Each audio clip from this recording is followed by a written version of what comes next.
आगे बढ़ेंगे। आपको बताएं कि खानपुर के नवाही इलाके नवाकोट में सराइकी शायर मोची का काम करने पर मजबूर हो गया है। सराइकी शायर 3 किताबों का मुसन्निफ भी है और कई अवार्ड्स भी हासिल कर चुका है। इसी हवाले से मजीद बता रहे हैं हमारे नुमाइंदे राना नईम, जो कि इस वक्त उस सराइकी शायर के साथ मौजूद हैं। जी बताइएगा।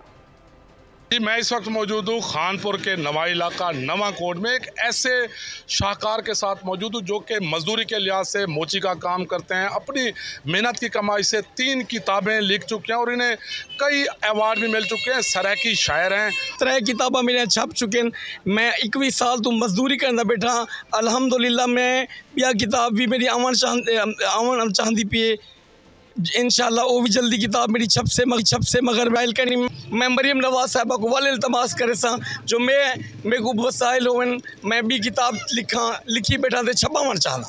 वज़ीर आला पंजाब मरियम नवाज और कमिश्नर भावलपुर से यही मुतालबा किया है कि खुदारा इनकी माली मदद की जाए और इन्हें वजीफ़ा फराहम किया जाए ताकि ये अपनी मज़ीद किताबें लिख सकें। जी सब्सक्राइब करें और बेल दबाएं ताकि कोई खबर रह न जाए।